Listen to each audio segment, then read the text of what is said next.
에베소서 6장 5절에서 9절입니다. 종으로 있는 여러분, 두려움과 떨림과 성실한 마음으로 육신의 주인에게 순종하십시오. 그리스도께 하듯이 해야 합니다. 사람을 기쁘게 하는 자들처럼 눈가림으로 하지 말고 그리스도의 종답게 진심으로 하나님의 뜻을 실천하십시오. 사람에게가 아니라 주님께 하듯이 기쁜 마음으로 섬기십시오. 선한 일을 하는 사람은 종이든지 자유인든지 각각 그 갚음을 주님께로부터 받게 됨을 여러분은 아십시오. 주인된 여러분, 종들에게 이와 같이 대하고 위협을 그만두십시오. 그들의 주님이시오 여러분의 주님이신 분께서 하늘에 계신다는 것과 주님께서는 사람을 차별하여 대하지 않으신다는 것을 여러분은 아십시오. 아멘. 성도가 하나님의 부르심에 합당하게 살아가려면 먼저는 개인적으로 하나님을 경외하고 하나님에 대한 경외심을 갖고 그리고 하나님 앞에서 경건하게 살기 위해서 항상 개인적으로 모든 성도들이 그러한 삶을 살아야 됩니다. 그리고 또한 성도가 교회에서 그리고 가정에서도 함께하는 사람들 사이에서 하나님의 부르심이 합당하게 살아가며 십자가의 복음을 따라서 교회와 가정에서 십자가의 사랑을 실천하면서 서로 사랑하고 순종해야 됩니다.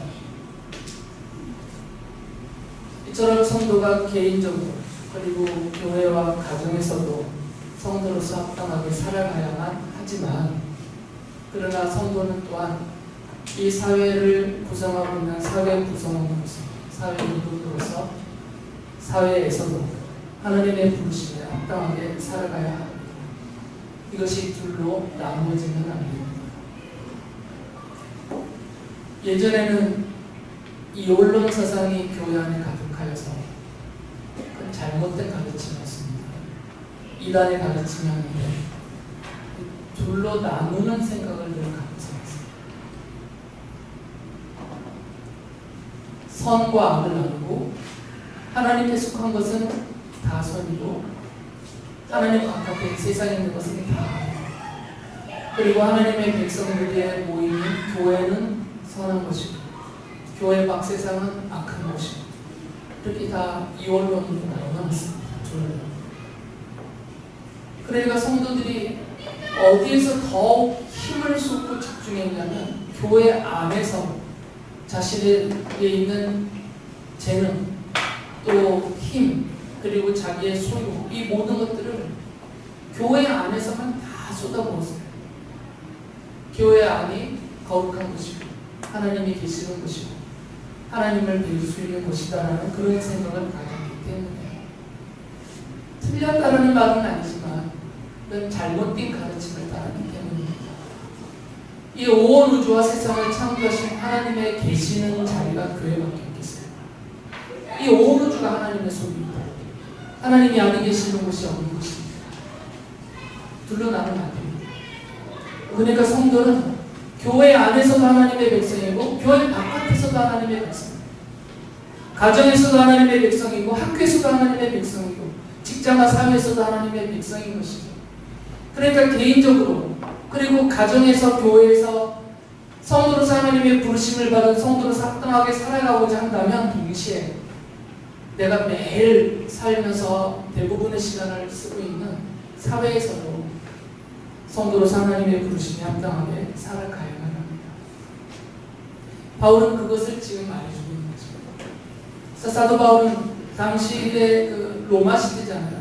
주 1세기 바울이 활동하던 그 주 1세기 로마의 지배 아래 있었던 지중해 세계 안에서 이미 사회적으로 고정되어 있는 관계가 있었는데 그게 바로 주인과 종의 관계.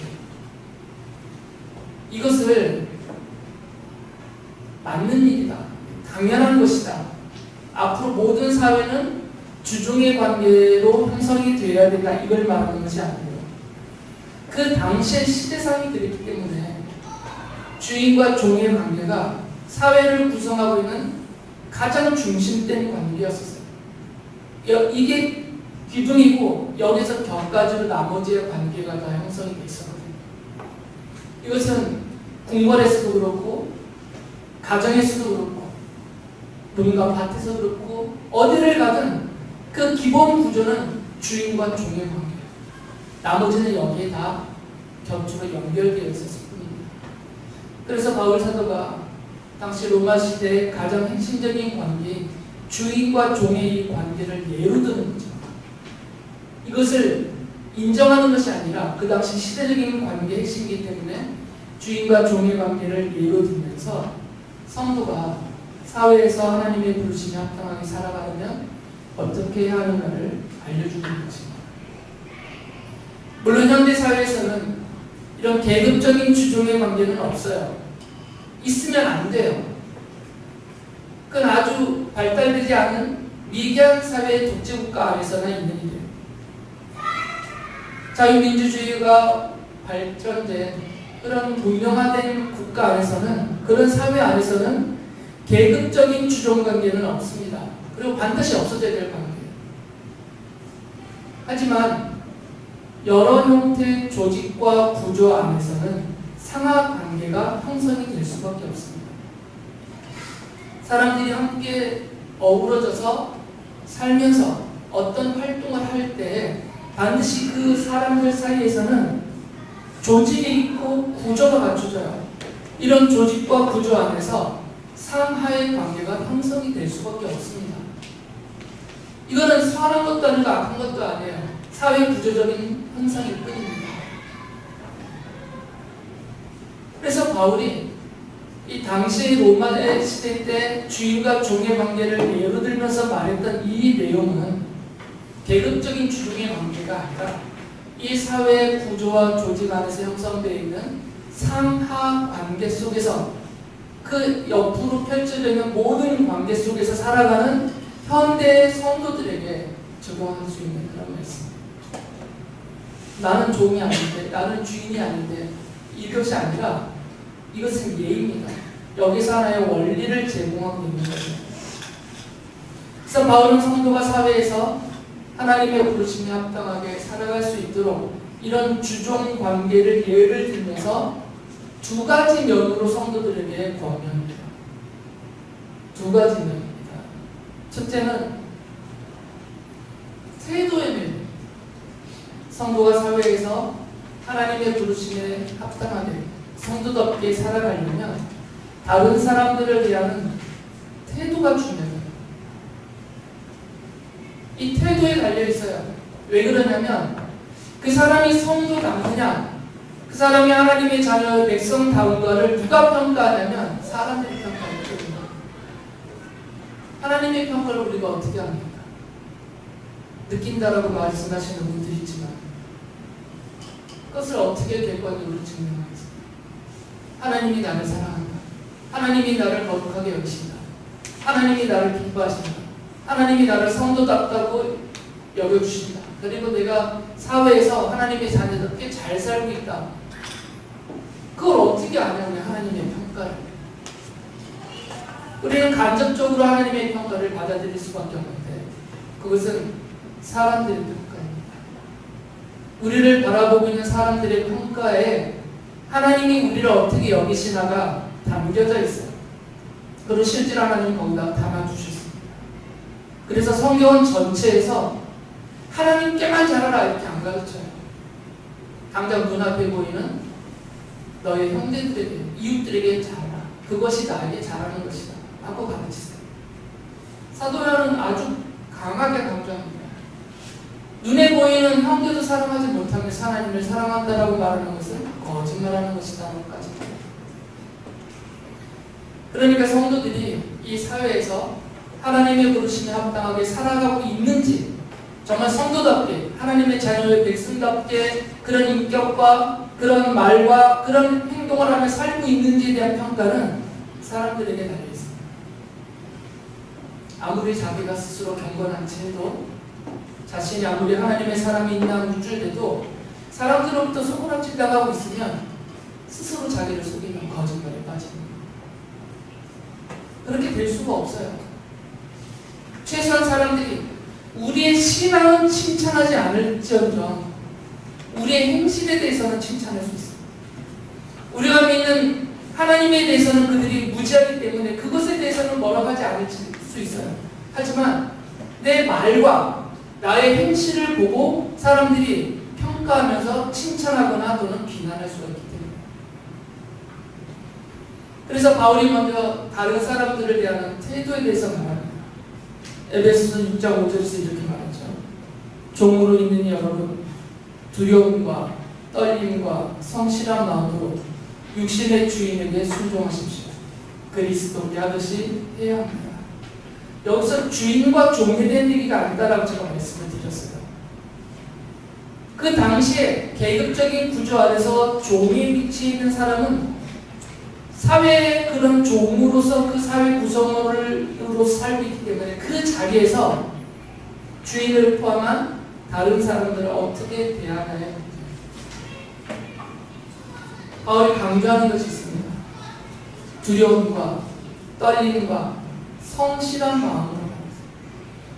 이 두려움과 떨림과 성실한 마음은 그들의 육신의 주인인 주인으로부터 내가 성실하지 않을 때, 내가 주인에 대한 두려움을 갖고 주인에 대한 떨림을 갖지 않고 이런 것들 없이 막 경거망동하며 함부로 행할 때 주인으로부터 받게 되는 그런 칙칙이나 또 폭력이나 억압이나 이런 것 때문에 두려워하는 것은 아니에요. 바울이 여기서 강조하는 두려움과 떨림과 성실한 마음은 바로 뒤에 이어져 있는 문장 때문입니다. 그리스도께 하듯이야. 그리스도께 하듯 주인을 대하라는 겁니다. 왜 그래야만 하냐면 뒤에 그 이유를 더 설명해 줍니다. 하나님이 다 보고 계시고 하나님이 갚아주실 것이기 때문이다라는 말씀을 하세요. 태도를 어떤 원리를 갖고 다른 사람들 대해야 되냐면 그리스도께 하듯이 하는 태도를 가져야 합니다. 주인이니까 어쩔 수 없어 이것이 아니라 부모니까 어쩔 수 없어 이것이 아니라 내 부모를 나의 그리스도 나의 주님으로 여기면서 대하라. 실제로 부모가 주는 건 아니세요. 이 사회에서 내가 대하는 모든 사람들이 주님은 아닙니다. 그러나 그가 아무리 연약해 보이고 아무리 부족하고 어리석고 그리고 못돼 먹은 사람이라 하더라도 인격적인 결함이 많은 사람이라 하더라도 내가 주님께 하는 주님을 대하는 태도로 그를 대하라는 거죠. 상대적으로 대하지 말라는 겁니다. 세상의 사람들은 주님을 알지 못하는 사람들은 이 말씀과 원리를 모르는 사람들은 서로를 대할 때 상대적으로 대해요. 오고감의 원리를 적용한단 말이죠. 우리 전통적으로 쓰는 말이 있어요. 오는 말이 고와야 가는 말이 고와요. 또는 반대로 가는 말이 고와야 오는 말이 곱다. 이건 다 상대성이에요. 성경은 상대성을 말하지 않습니다. 그리스도께 하듯 그가 상대적으로 나에게 어떤 태도를 보이냐에 흔들리지 말고 나는 그리스도께 하듯 두려움과 떨림과 성실한 마음으로 사람을 대하라는 거죠. 이것은 종으로 있는 당시의 사람들에게만 해당되지 않습니다. 바울은 이어서 주인으로 있는 사람들에게도 똑같은 원칙을 제시를 해요. 에베소서 6장 9절에 보면 주인들이 여러분 종들에게 이와 같이 대하라. 똑같이 대하라는 거죠. 위협을 그만두십시오. 그들의 주님이시오. 여러분의 주님이신 분께서 하늘에 계시다는 것과 주님께서는 사람을 차별하여 대하지 않으신다는 것을 여러분은 아십시오. 왜 그리스도께 하듯 내가 사회에서 만나는 모든 사람을 대해야 되냐면 그들의 주인이 우리 주님이시기 때문에 비록 그 사람은 형편없다 하더라도 그 형편없는 사람을 창조하신 분이 우리 주님이시고 더군다나 그분이 성도라면 그를 택하여 부르셔서 하나님의 자녀 삼아 주신 분이 주님이시기 때문에 현재적으로 아직 부르심을 받지 않은, 하나님을 알지 못하는 가운데 있는 사람이라 할지라도 그 가운데에도 하나님의 택하고 부르심, 때가 되면 부르셔서 자녀 삼으신 사람들이 그 안에도 있습니다. 우리는 분별할 수가 없어요.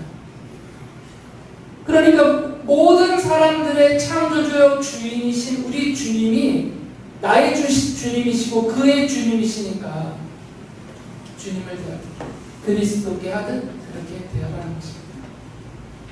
이것은 나의 윗사람만을 향하는 것이 아닙니다.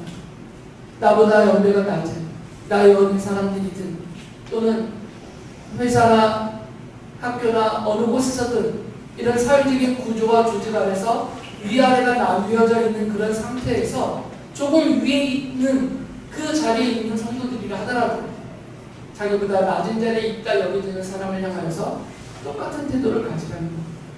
그리스도께 하듯. 이것은 부모가 자녀를 대할 때도 가져야 될 태도입니다. 그래서 위협하면 안 되고 폭력과 억울함으로 노여하게 만들면 안 되는 거죠. 아무리 하찮아 보이고 예의하고 경멸스러운 존재를 하더라도 인간적으로 그렇게 대하지 말아야 합니다. 그리스도께 하듯 두려움과 떨림과 성실한 마음으로 모든 사람을 대하라는 것입니다. 그러할 때 하나님의 자녀로 부르심받은 성도들이 사람들 앞에서 자녀다움을 인정받게 된다는 것입니다. 바울이 골로새서 4장 1절에서 이런 말씀을 했습니다. 주인들이 여러분 정당하고 공정하게 종들을 대우하십시오. 여러분 다 하늘의 주인을 모시고 있다는 사실을 아시기 바랍니다. 모든 사람을 대하는 원칙을 제시해 줍니다. 어떻게 그리스도께 대하듯 하는 것이 해야만 하는가? 그 원칙, 공정하고 정당해야 합니다. 이것이 하나님 나라의 통치 원리입니다. 정의와 공평, 이것이 하나님의 나라의 통치의 근본 원리예요. 우리 주님이 주님의 나라를 이루시고 다루시는 그 근본 원리로 우리에게 창세기서부터 제시하여 알려주신 내용입니다. 정의로워야 되고 공평해야 됩니다. 두렵고 떨리는 마음으로 그리고 성실한 마음으로 모든 사람을 향하여서 정의롭게 그리고 공평하게 대해야 합니다. 그리스도께 하라라는 표현은 이 원리대로 하라는 겁니다. 여러분이 개인적으로 주님을 섬기는 그 신앙의 태도와 성격, 그것으로 사람들을 대하라는 것이 아니고요. 모든 일에, 모든 사람 앞에서 정의롭고 공평하게 다른 사람들을 대하는 것이 그리스도께 하는 것과 같다라는 것입니다. 왜 이 말씀을 드리냐면 그리스도께 하라라는 이 말씀을 주관적으로 받아들여서 내가 우리 주님을 향해서 갖고 있는 태도가 있잖아요. 그걸 그대로 적용하는 사람들이 있기 때문에 이게 왜 문제냐면 주님에 대한 바른 이해가 없고 우리 주님의 말씀에 대해서 무지한 사람들이 주님을 개인적으로 주관적으로 믿어버릴 때 갖는 태도가 크게 문제가 되기 때문에 그 문제된 모습들은 다양하게 나타납니다. 교회 안에서 그리고 개인적인 삶의 자리에서 여러 형태로 나타납니다. 신비주의에 빠지기도 하고 기복신앙에 빠지기도 하고 인본주의에 빠지기도 하고 하나님을 도구화하기도 하고 도깨비 방망이를 여기기까지도 하고 이게 다 잘못된 인식입니다. 그래서 성경은 처음부터 창세기부터 계속해서 강조합니다. 정의롭고 공평하게 모든 사람을 대하라. 그리고 하나님 앞에서도 정의롭고 공평하게 주님을 섬겨야 해요. 이것이 하나님 앞에 그리고 사람 앞에 성도들이 가져야 될 근본적인 태도의 원리입니다. 바울이 왜 이렇게 두려움과 떨림과 성실한 마음으로 주님께 하듯 모든 사람을 대해야 하는지 그 이유를 알려주고 있어요.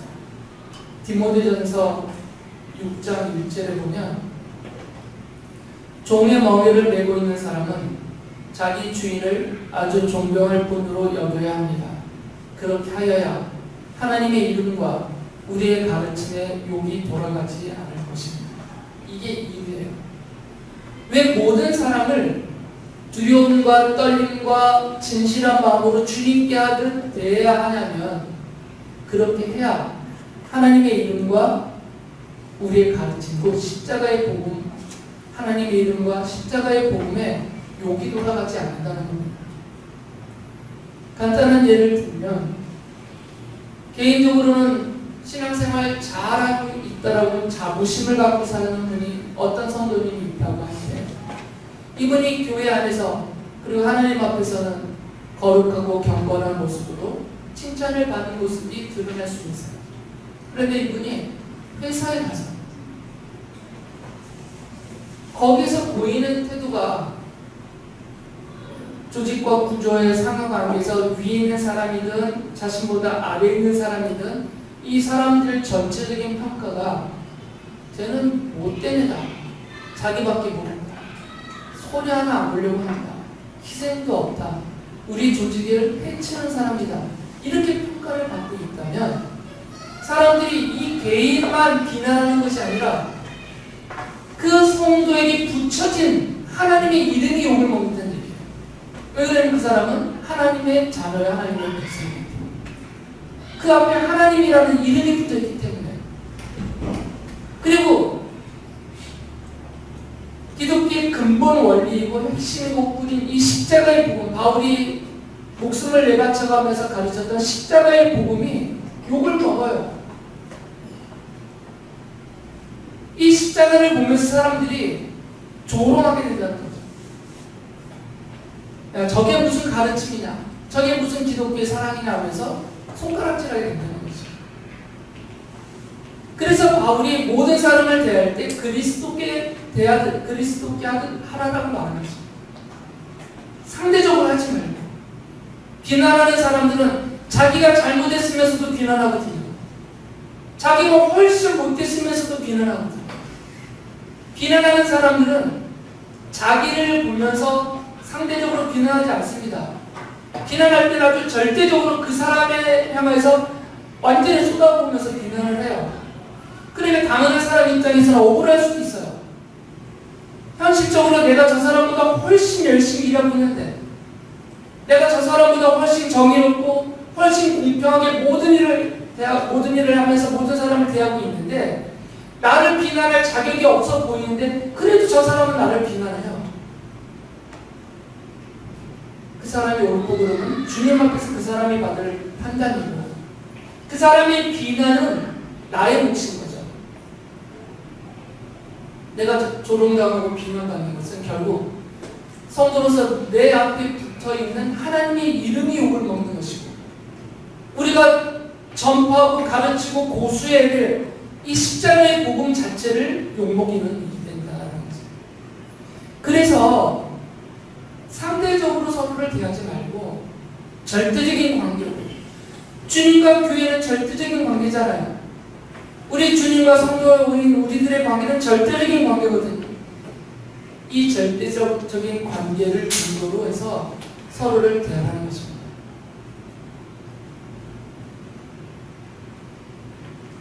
그래야만 욕이 아니라 영광과 칭송과 찬양이 주님의 이름 앞에 돌아갈 수 있기 때문에. 첫 번째는 모든 사람들을 대하는 태도를 말했습니다. 바울은 두 번째로 이제는 모든 일에 대해서 말합니다. 모든 일. 에베소서 6장 6절에서 이렇게 말해요. 사람을 기쁘게 하는 자들처럼 눈가림으로 하지 말고 그리스도의 종답게 진심으로 하나님의 뜻을 실천하십시오. 바울의 이 가르침 속에 우리가 명심해야 될 것이 있습니다. 성도는 종교적인 신앙생활에서만 그리스도의 종이 아니에요. 이 자리에 있는 우리 모두는 다 우리 주님께서 택하고 부르시고 사용하시는 도구로서 하나님의 종이고 교회의 일꾼들이에요. 그런데 바울은 이것만 강조하지 않습니다. 성도는 이런 종교적인 신앙생활 그 영역에서만 하나님의 종이요 그리스도의 종이 아니라 사회에서도 그리스도의 종이다라는 말씀을 하고 있습니다. 사회에서. 그래서 그리스도의 종답게 자기가 속한 그 사회, 그 조직, 그 집단 안에서 모든 일을 하나님의 뜻으로 받아들이면서 실천하라라고 말하는 거죠. 골로새서 3장 23절에서도 이렇게 말합니다. 무슨 일을 하든지 사람에게 하듯이 하지 말고 주님께 하듯이 진심으로 하십시오. 모든 일을 하나님이 나를 종으로 삼아서 나에게 시키신 일이라고 여겨서 그것이 하나님의 뜻으로 내게 시키신 일이라고 받아들이면서 진심으로 나에게 그 일을 시키신 주님의 뜻을 따라서 최선을 다하라고 해요. 그 일이 별로 대단해 보이지 않아도 또는 하찮은 일처럼 여겨진다 하더라도 눈가림하면서 사람을 속이는 그런 눈가림하듯 그렇게 대충 성실하지 않게 자기만을 위한 이기심을 갖고 그렇게 일하지 말고 보고 계시는 주님께서 그 디단치 않은 그 일조차도 나를 도구로 쓰시려고 나에게 시키셨다는 뜻을 갖고 진심으로 성실하게 주님 앞에서 그 모든 일을 하라는 것입니다. 바울이 에베소서 6장 7절에서 그래서 이렇게 말합니다. 사람에게가 아니라 주님께 하듯이 기쁜 마음으로 섬기십시오. 기쁜 일이 얼마나 되어 있어요. 우리가 하는 그 일이 학교에서, 가정에서, 직장에서, 그리고 사회에서 우리가 하는 그 일이 그 일을 하면서 얻는 기쁨이 얼마나 되어 있어요. 대부분은 다 기쁩니다. 김주엽 집사님이 새벽부터 회사 가시면서 와 하늘에 춤추면서 가시겠어요? 그렇진 않으실까요? 회사 가서 일하고 계실 때도 꼭 그렇게 막 기뻐서 막 어쩔 줄 몰라 하면서 막 그렇게 일하진 않을 거 아니에요. 심지어 목사가 하는 그 일도 못 해보겠다는 목사님들 많아요. 너무 힘들다고. 목회조차도 하나님의 대표적인 하나님의 일이라고 생각하고 여러분들이 말하고 있는 목회조차도 힘든 일이에요. 제가 힘들어하진 않습니다. 그래서 저 역시 힘든 부분이 있어요. 그러니까 이 힘든 일에서 기쁨을 얻는 것은 쉽지가 않습니다. 일이 힘든데 기쁨까지도 얻을 수 있다면 정말 좋죠. 근데 힘들기만 해요. 보통 일들은. 학생들이 공부할 때 뭐가 기쁘겠어요? 힘만 듭니다. 기쁜 순간은 조금이에요. 월급 받을 때, 점수 잘 받을 때, 또는 사람들로부터 칭찬받을 때. 기쁨은 잠깐이고 거의 대부분은 힘든 일을 힘겨운 상태에서 다 할 뿐이에요. 그런데 바울이 기쁜 마음으로 하라고 가르치셨어요. 바울의 가르침의 원리는 내가 하는 그 힘든 일이 하나님이 나를 종으로 여겨서 나에게 시키신 일이다. 나를 종으로 삼아서 나에게 그 일을 맡기신 하나님의 뜻이 있다라고 여기면서 기쁜 마음으로 하라고 얘기해요. 나를 구원해 주셨고 나를 종으로 삼아 주셔서 그리고 나를 쓸모 있게 만들어 주셔서 이 일을 나에게 맡기셨다라고 여기면서 기쁜 마음으로 하라는 것입니다.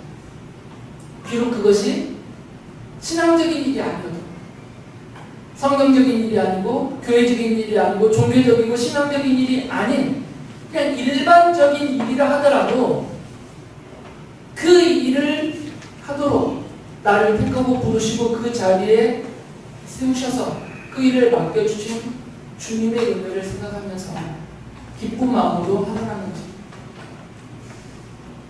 이렇게 기쁜 마음으로 진심으로 최선을 다하여 그 맡겨진 일을 행하라 하는 이유를 말씀해 줍니다. 에베소서 6장 8절에 보면 선한 일을 하는 사람은 종이든지 자유인이든지 각각 그 갚음을 주님께로부터 받게 됨을 여러분은 아십시오. 주님께서 갚아주신다는 것입니다. 바울이 말한 선한 일은 신앙적인 일만을 말하는 건 아닙니다. 전체적인 문맥과 문장 안에서 바울이 말하고 있는 선한 일은 그리스도께 하듯 두려움과 떨림과 진실한 마음으로 모든 일을 공정하고 정의롭고 기쁜 마음으로 최선을 다하는 그 모든 일을 다 포괄하고 있습니다. 그런 사람에게 하나님께로부터 갚아주심이 있다는 거죠. 사람은 잘 갚아주지 않습니다. 우리가 회사에 가서 한 달 정말 열심히 일해도 우리에게 돌아오는 월급이라는 명세서와 함께 돌아오는 것은 합당치가 않아요.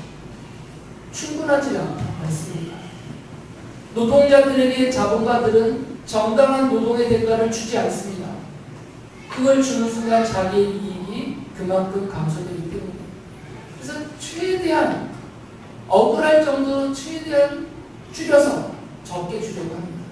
그러니까 받을 때마다 충분치가 않아요. 사람으로부터 받는 갚음은 충분하지가 않습니다. 감사가 잘 안 돼요. 그리고 기쁨이 잘 되지가 않습니다. 그런데 바울이 무엇을 말하냐면 하나님께서 갚아주신다라는 게 있습니다. 무슨 일을 하든 대단한 일이든 대단치 않은 일이든 어떤 일이든 뭐 연봉 몇십억을 받을 만한 일이든 아니면 얼마 되지 않는 연봉을 받을 수밖에 없는 그런 일이든 그 일의 질이 아니라 그 일을 어떤 태도로 했느냐에 따라서 그 태도에 대한 갚아주심이 있다는 겁니다. 그래서 성실하게 하라는 것이에요. 그래서 두렵고 떨리는 마음으로 진심으로 하라는 거예요. 그리고 갚아주심을 믿고 그 갚아주심에 대한 믿음으로 인한 기쁜 마음을 갖고 일어나는 거예요. 바울이 이런 말까지 합니다. 골로새서 3장 24절을 보면 여러분은 주님께 유산을 상으로 받는다는 사실을 기억하십시오. 여러분이 섬기는 분은 주 그리스도이십니다. 우리 주님은 우리 연봉의 2배, 3배, 4배 요 정도 차원으로 우리에게 갚아주시는 분이 아니세요. 하나님이 우리에게 유산으로 받아 누릴 수 있도록 우리에게 상으로 주시는 것은 아예 나라예요. 하나님의 나라. 하나님의 나라의 종이 아니라 하나님 나라의 주인으로서 그 집안의 아들이 그 집안의 주인인 것처럼 하나님 나라의 하나님 아버지 아들로서 딸로서 주인으로서 그 나라를 받아 누릴 수 있게 해주신다는 거죠. 하나님의 갚아주심이 그렇게 하는 거죠. 그 갚아주심을 믿고 모든 일을 주님 앞에서 성실하게 하라는 거죠. 이것은 교회 안에서나 교회 밖 사회에서나 똑같습니다. 말씀드렸듯이 이 상대적인 원리를 적용하지 마시고 주님과 나 사이의 절대적인 관계 이것을 품고 모든 사람을 대하고 모든 일을 하라는 거죠. 그래서 성도가 사회에서 하나님의 부르심에 합당하게 살아가면 모든 사람과 모든 일에 주님께 하듯 해야 합니다. 성도는 두려움과 떨림과 성실한 마음으로 주님께 하듯 모든 사람을 대해요. 그리고 성도는 진심으로 모든 일을 하나님의 뜻으로 알고 그리스도의 종답게 기쁜 마음으로 실천해야 합니다. 그럴 때 성도는 사회에서 모든 사람 가운데서 하나님의 부르심에 합당하게 살아가면서 하나님의 이름과 십자가의 복음을 영광스럽게 드러내게 될 것입니다.